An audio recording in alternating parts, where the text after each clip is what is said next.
Bienvenidos hermanos a un estudio más de la palabra de Dios. Seguiremos estudiando el capítulo 4 desde el versículo 13 al final. Hoy seguiremos estudiando y estaremos analizando las enseñanzas que el Señor nos deja debido al pecado de Caín sobre Abel, pero también las consecuencias de dicho pecado. Hablamos en el estudio que anteriormente analizamos que a pesar de lo grave del pecado, vamos a ver la sabiduría y la justicia de Dios en acción. Y también, no en menor grado, el amor hacia su creación, ¿no? Independientemente de que dicha creación haya caído de tal manera que no se merezca absolutamente nada de parte del Señor, Él en su misericordia, en su inmensa misericordia, digamos, aplicará su justicia, pero no en la forma racional que el hombre esperaría o podría llegar a entender, sino en la forma racional de Dios, que por cierto dista mucho, ¿verdad?, de la del hombre. Pero mis hermanos, antes de dar comienzo al estudio, quiero que nos tomemos unos minutos. Tengo en mí una inquietud que viene desde la reunión, desde la última reunión de hombres, como también por los nuevos hermanos que vemos, y gracias a Dios, en nuestra iglesia. Si bien dicha inquietud no tiene que ver con el tema que vamos a tratar hoy, este me parece muy importante. De lo que vamos a hablar tiene que ver con ese hermano o hermana que nos está viendo y escuchando por primera vez.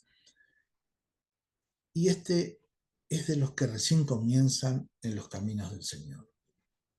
A ellos los invito a que juntos compartamos lo siguiente. Una vez que el Espíritu obra de distintas formas en nosotros, trayendo a nuestro corazón el llamado de Dios, y ese llamado nos inquieta de tal forma que, buscando una respuesta a lo que sentimos, llegamos al Señor, aunque por distintos caminos, pero llegamos. Ahí Él se presenta a nosotros por medio de aquel hermano que el Señor haya escogido para que lo recibamos como nuestro Salvador. Es en ese momento que aquellos que le podemos sentir, incluso sin entender qué nos está pasando, nos entregamos a Él en cuerpo y alma, pidiendo arrepentidos perdón por nuestros pecados, reconociendo a Dios como nuestro Padre eterno, a Jesús como su Hijo muy amado y a la obra eh, perfecta de amor y obediencia de Jesús en la cruz. Es después de pasar por esta experiencia que el siguiente paso que sentimos, y lo sentimos dar con toda emoción y amor, es el de conocerle. Ahora bien, ¿cómo podemos conocerle? Y no queda otra que por medio de su verdad, y esta es su palabra, estoy hablando de la Biblia, ¿verdad? O en forma oral, por medio de un siervo, de un maestro o del propio pastor, ¿no?, que le enseñe, como también en la prédica. Y esta última nos lleva a congregarnos y es un paso muy importante como los anteriores, ¿no? Pero es muy importante. Luego tenemos también la oración, esa charla íntima entre nosotros y nuestro Señor. Y quiero decirle algo. El orden en que se den estos últimos pasos no son relevantes. Lo que sí es relevante es que los demos.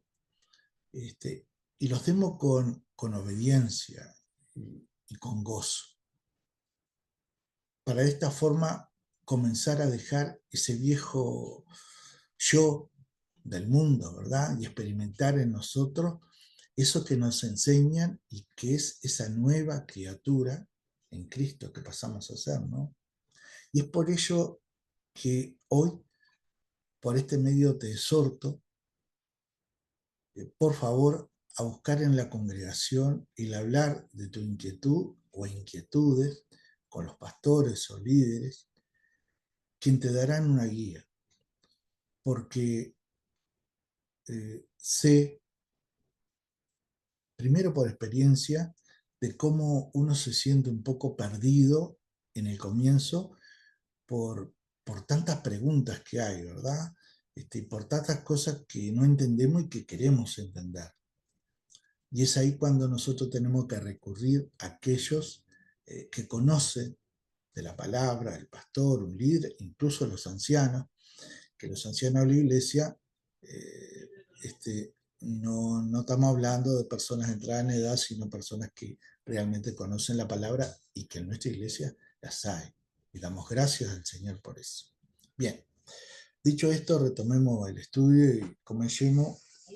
Vamos a comenzar leyendo los versículos del 13 al 16.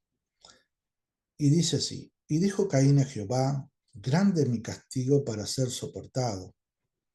He aquí me echas hoy de la tierra, y de tu presencia me esconderé, y seré errante y extranjero en la tierra. Y sucederá que cualquiera que me hallare me matará. Y le respondió Jehová, ciertamente cualquiera que matare a Caín, 7 veces será castigado. Entonces Jehová puso señal en Caín, para que no le matase cualquiera que la hallare. Salió, pues, Caín delante de Jehová y habitó en la tierra de Nod, al oriente de Edén. Bien, eh, es interesante esto, ¿no? Pero resulta incluso hasta difícil entender, pero vemos que Caín no sentía mal, no se sentía mal por su pecado, y menos se observaba en él arrepentimiento. Solo protestaba y estaba afligido por su castigo, y lamentablemente vemos que hoy hay muchos como él, ¿no? Bien, veamos lo que Dios hace para que Caín no fuera asesinado por los demás. Estamos hablando de su propia familia, ¿no? Que lo pudiera llegar a matar, ¿no? Y esto seguramente lo que hace el Señor es debido a que no queríamos muertes, muertes derivadas del mismo pecado de Caín. No quiso, digamos, una escalada de venganza, ¿no? Y esto es muy interesante lo que vemos aquí. ¿Por qué? Porque no vemos el ojo por ojo de la Torá, sino más bien un anticipo del Señor hablando en el sermón del monte, ¿no? El amor hacia los enemigos. Veamos, qué interesante, ¿no? El Señor en su sabiduría hizo algo para mí muy impresionante.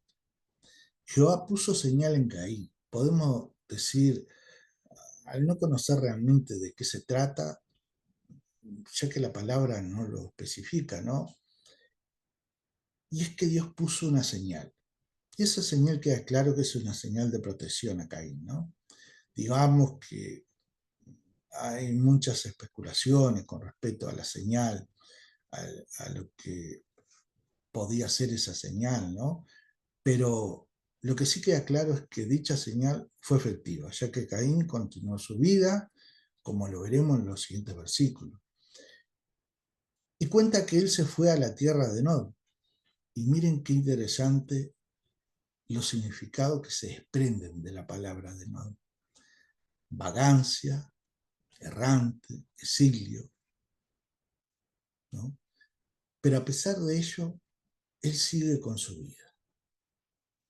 Veamos el versículo 17, que dice, y conoció Caín a su mujer, la cual concibió y dio a luz a Enoc, y edificó una ciudad y llamó el nombre de la ciudad del nombre de su hijo, Enoc.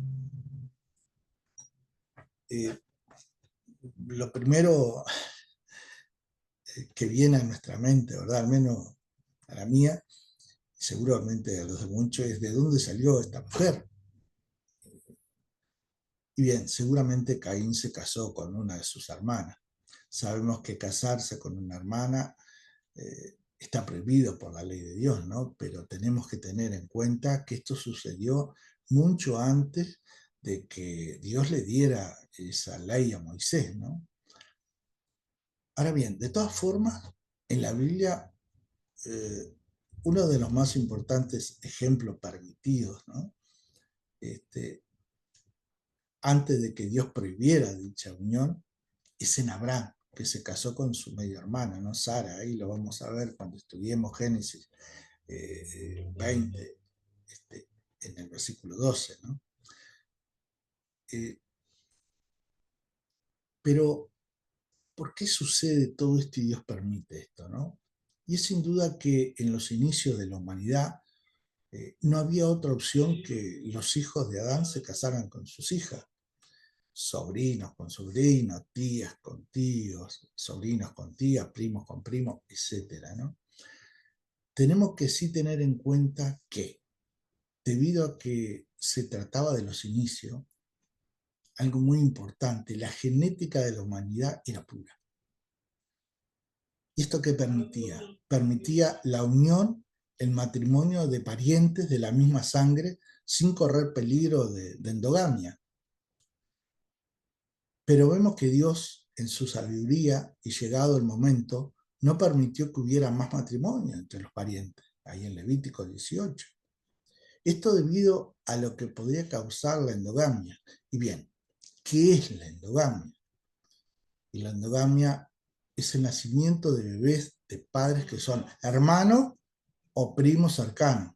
Esto se denomina endogamia y los niños que provienen de estas uniones son más propensos a padecer de una serie de trastornos genéticos que pueden generar diversas enfermedades. Volvamos a Caín, ¿no? Y ahí la palabra nos dice que este edificó una ciudad a la cual dio el nombre de su hijo. Vemos que Caín no tenía ninguna intención de recomponer su relación con Dios, ya que dicha ciudad no la dedicó al Señor como forma de recomponer el vínculo, sino que fue eh, dedicada a su hijo. Quizás él vio en dicha ciudad la posibilidad de que su descendencia dejara de ser errante, ¿no? Y tenemos que ser conscientes de algo muy importante, que Dios siempre está dispuesto a recibirnos si lo buscamos en acción de arrepentimiento. Pero vemos que la caída de la raza humana ya había comenzado a declinar de una forma vertiginosa, ¿verdad? Y sigamos para ver las generaciones de Caín, vayamos a los versículos del 18 al 22 y dice, y a Enoc le nació Irad, e Irad engendró a Mehujalel, y Mehujalel engendró a Metusael, y Metusael engendró a Lamec, y Lamec tomó para sí dos mujeres. El nombre de la una fue Ada, y el nombre de la otra Sila. Y Ada dio a luz a Jabal, el cual fue padre de los que hablaban en tiendas y criaban ganado. Y el nombre de su hermano fue Jubal, el cual fue padre de todos los que tocaban arpa y flauta. Y Sila también dio a luz a Tubal, Caín, artífice de toda obra de bronce y de hierro. Y la hermana de Tubal Caín fue Naamá. Bien, lo que podemos observar aquí es una rápida evolución, ¿no? Las nuevas generaciones tuvieron un rápido progreso en las áreas tales como la construcción de vivienda, en Jabal, padre de los que habitan en tienda, la música y el arte, en Jubal, padre de todos los que tocan arpa y flauta, e incluso la metalurgia, en Tubal-Caín, artífice de toda obra de bronce y de hierro. Y algo que queda claro acá, ¿no? Que no hubo que esperar millones o miles de años para ver el avance en las distintas áreas de las cuales nos está hablando aquí el Señor, ¿no? Eh, pero para interpretar mejor esto, tenemos que irnos a la creación, nuevamente, ¿no? Y preguntarnos, ¿creen realmente que Dios creó a un hombre con un cerebro de mono? ¿Verdad que no? De ninguna manera. Él lo creó con un cerebro tal que le permitirá al hombre, en aquel momento, le permitía señorear, ¿verdad?, sobre la creación. Espero que esto le ayude a entender el porqué de esa rápida evolución que estamos viendo en la creatividad, ¿no? Pero quiero dejar una pregunta planteada, ¿no?, con respecto a esto. ¿Esto siguió siendo así después del diluvio o algunas cosas cambiaron? Sigamos con la descendencia de Caín, ¿no? Y acá viene un personaje muy importante, ¿no? Lamec. Importante entre comillas, ¿no? Dice, tomó para sí dos mujeres. Este es el comienzo de la civilización cainita y el principio de la poligamia, la práctica de tener más de una mujer. Lamec llevó a cabo aquello que era, sin duda, y vimos, contrario totalmente a la intención de Dios y a lo que él había preparado para el ser humano, ¿no? Como puede verse en Génesis. En ningún lugar de la Biblia encontramos bases para la práctica de la poligamia. Es más, en el Nuevo Testamento, tanto las enseñanzas del Señor como las prácticas apostólicas solo aprueban reconocimiento al matrimonio monogámico. Eso nos queda claro, ¿no? Leamos ahora el 23 y 24, y dice así, y dijo Lamec a sus mujeres, Ada y Sila, oíd mi voz, mujeres de Lamec, escuchad mi dicho, que un varón mataré por mi herida y un joven por mi golpe. Y 7 veces será vengado Caín, perdón, si 7 veces será vengado Caín, Lamec en verdad 70 veces 7 lo será. Vemos que se jacta el Lamec, ¿no? Él dice, a un hombre mataré por haber herido, por haberme herido, y a un joven por mi golpe, ¿no? Perdón. Tenemos que hacer nuevamente aquí una aclaración con respecto a este pasaje. En algunos documentos vemos que dice mataré y en otros maté. De la manera que lo querramos interpretar, no cambia el que Lamec se jacta de haber asesinado o asesinar en un futuro a otro, creyendo por sí mismo que puede hacerse de una protección, digamos, ¿no?, más grande que la dada a Caín por parte de Dios. Seguimos viendo aquí una degeneración progresiva en la humanidad. Las cosas van cuesta abajo rápidamente. ¿Por qué? Porque Lamec quiere,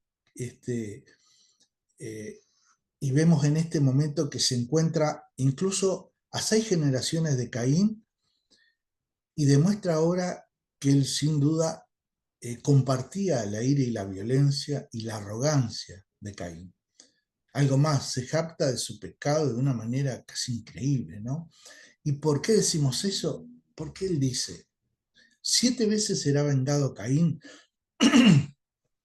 Lamec lo será 70 veces 7. Lamec aparentemente conocía bien la historia de Caín, ¿no?, incluida la parte sobre cómo Dios había marcado a Caín con una señal. Lamec reclama como, digamos, para él, ¿no?, la misma protección, pero sin el respaldo, digamos, aparente de Dios.